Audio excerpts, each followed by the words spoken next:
state there lived a man named Obi. Obi was a wealthy merchant who had earned his fortune through hard work and clever deals.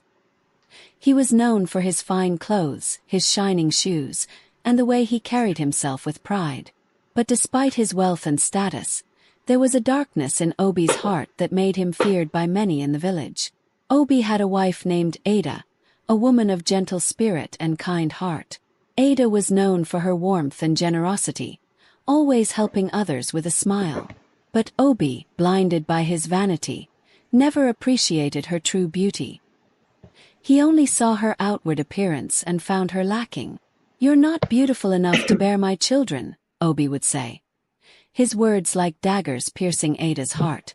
Despite her deep love for Obi, Ada endured relentless verbal abuse. Each day, Obi's harsh words chipped away at her spirit. He forced her to take medicine, ensuring she would not become pregnant. Obi didn't want a child from her, for he believed she was too plain, too unattractive to bring a worthy child into the world. Ada, though heartbroken, obeyed Obi's wishes. She took the medicine every day, even though it made her feel sick.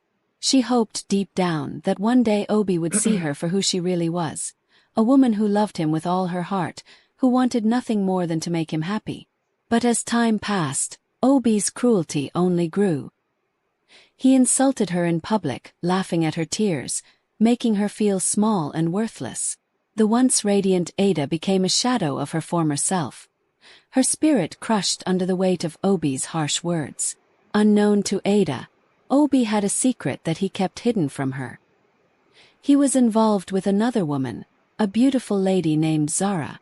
Zara was everything Obi believed Ada was not. She was young with smooth skin and a radiant smile. Obi admired her beauty and wanted her to bear his child. He promised Zara a life of luxury, a home filled with riches if she would be with him. Zara, though hesitant at first, was eventually swayed by Obi's promises. She knew it was wrong to be with a married man, but the thought of a life filled with wealth was too tempting to resist. She became Obi's mistress, and soon she was carrying his child. As the months passed, Zara felt the baby growing inside her, but with it grew her guilt. She knew what she was doing was wrong, but she couldn't turn back. She was caught in Obi's web of deceit, unable to break free. Zara tried to ignore the guilt that tore at her, but it was always there, just beneath the surface. Whenever she saw Ada in the village, her heart would skip a beat, and she would look away, unable to meet Ada's eyes.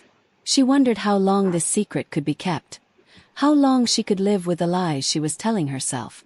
As time went on, whispers began to spread through the village. The women at the market would talk in hushed tones, glancing around to make sure no one was listening. They spoke of Obi's affair, of Zara's growing belly, and of the child she was carrying. Ada, unaware of the storm brewing around her, went about her daily tasks, oblivious to the cruel reality that was about to shatter her world. One day, while fetching water from the river, Ada overheard a group of women talking. They were gossiping about Obi, about how he had been seen with Zara, about how Zara was expecting his child. Ada's heart skipped a beat. She dropped her water pot, not caring as it rolled away and spilled its contents. Her hands trembled, and a cold fear gripped her heart. "No," she whispered to herself, her voice trembling. "It can't be true." But the women's words were like poison, seeping into her mind and filling her with dread. She knew she had to find out the truth, even if it meant breaking her own heart. When Ada returned home, she found Obi preparing a feast. The table was filled with food, more than she had seen in a long time. But there was no joy in Obi's eyes as he set the table. Instead, there was a cruel gleam, a look that made Ada's blood run cold. "What's the occasion?" Ada asked, trying to keep her voice steady. Obi looked at her, his expression hard. "We're celebrating," he said, his tone flat. Ada felt a lump in her throat. She knew something was terribly wrong. She tried to talk to Obi, to ask him about the rumors she had heard, but he brushed her aside. "Don't concern yourself with things that don't matter," he said dismissively. But the more he pushed her away, the more determined Ada became to find out the truth. She followed Obi to the feast that evening, her heart pounding in her chest. When she arrived, she saw Zara sitting at the table, her belly round with child. Obi was by her side, his hand resting on Zara's shoulder, a proud smile on his face. Ada felt like the ground had been ripped out from under her. Her worst fears had come true. The man she loved, the man she had devoted her life to, had betrayed her in the worst way possible. She wanted to scream, to cry, to run away, but her feet were rooted to the spot. All she could do was watch as Obi showered Zara with affection that he had never shown her. Tears filled Ada's eyes as she realized the extent of Obi's betrayal. Her dream of having a family, of being loved by Obi, was shattered. She felt a deep, aching pain in her chest, a pain that threatened to consume her. Months passed, and Ada withdrew further into herself. She avoided the market, the river, anywhere she might run into Zara or hear the whispers of the villagers. Her heart was heavy with sorrow, and each day felt like a struggle just to get out of bed. One cold morning, as the rain pounded against the roof, Ada heard a knock at the door. She opened it to find one of the village women standing there, her face pale and eyes wide with fear. "It's time," the woman said. "Zara is giving birth." Ada felt a sharp pain in her chest, but she nodded and followed the woman to Obi's home. She had been summoned to help, as was the custom in the village when a new life was about to enter the world. The air was thick with tension as Ada entered the room. Zara was lying on the bed, her face twisted in pain. Obi stood by her side, his hand gripping hers tightly. Ada could see the fear in his eyes, fear for the child that was about to be born.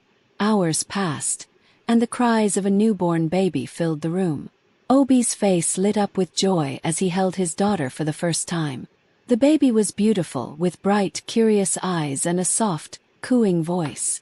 Ada stood in the corner, watching as Obi cradled the child. Her heart felt like it was being torn in two. This was the moment she had dreamed of, the moment she had longed for. But it wasn't her baby in Obi's arms. It was Zara's child, the child that should have been hers. Obi, noticing Ada's presence, turned to her with a cruel smile. "Look at her, Ada," he said, holding the baby out for her to see. "This is what a beautiful child looks like. Something you could never give me." Ada's heart broke all over again. She looked at the baby, at the innocent eyes staring back at her, and felt a wave of sadness wash over her. The child was beautiful, and it only made her feel more worthless. She realized in that moment that Obi had never truly wanted her. He had only wanted a beautiful child, a child that she could never give him. As the weeks passed, Ada tried to avoid Obi and his new family as much as possible. She couldn't bear to see them together, to see the love and joy that she had been denied. But fate had other plans. One day, as Ada was tending to her garden, she heard a commotion coming from Obi's house. She rushed over to see what was happening, her heart pounding with fear. When she arrived, she found Obi pacing back and forth, his face twisted with anger. Zara was sitting in a chair, holding the baby, her eyes filled with tears. The baby had strange marks on her face, marks that hadn't been there before. Obi noticed Ada and stormed over to her. "This is your doing," he shouted, his voice filled with fury. "You cursed my child because you're jealous and hateful." Ada was taken aback. "What are you talking about?" she asked, her voice trembling. Obi pointed at the baby. "Look at her. Look at the marks on her face. This is your doing. You used your witchcraft to curse her." Ada felt a wave of disbelief wash over her. She had done no such thing. She would never harm an innocent child, no matter how much pain she was in. But Obi's mind was made up. He was convinced that Ada was to blame. "You will leave this house and never return," Obi said coldly. "You are no longer welcome here." Ada felt like the world was crumbling around her.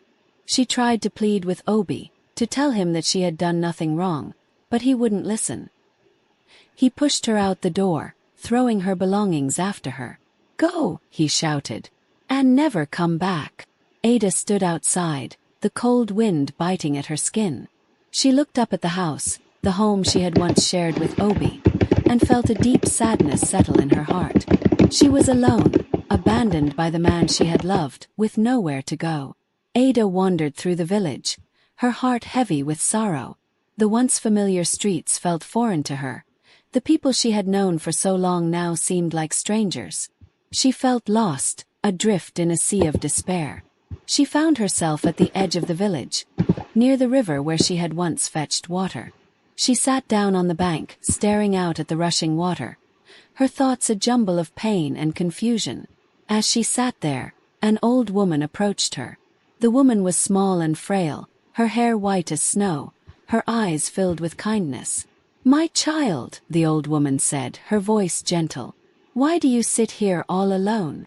Ada looked up at the woman, her eyes filled with tears. "I have nowhere else to go," she said softly. The old woman sat down beside Ada and listened as she poured out her heart.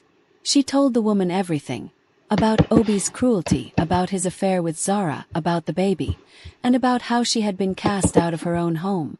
The old woman listened with tears in her eyes. "You have been through so much, my dear," she said, her voice filled with compassion.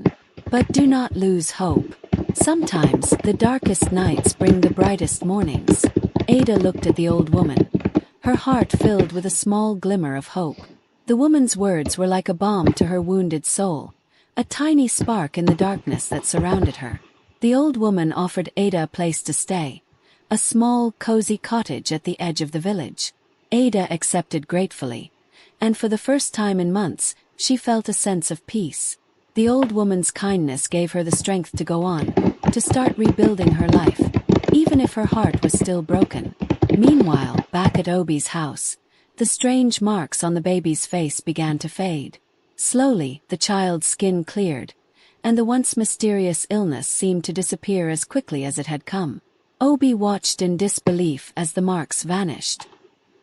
He had been so certain that Ada was to blame, but now he was not so sure. Doubts began to creep into his mind, and fear started to take hold of him. The villagers, too, began to talk. Some said that the baby had been cursed, while others whispered that it was a sign from the gods. Obi, already paranoid, became even more so. He couldn't sleep, haunted by nightmares of his own making. One night, Obi had a dream that would change his life forever. In the dream, he found himself in a dark, watery world. The air was thick with mist, and strange, whispering voices echoed around him. He felt a sense of dread, a cold fear that gripped his heart. In the center of this dark realm stood Zara, but she was not the Zara he knew.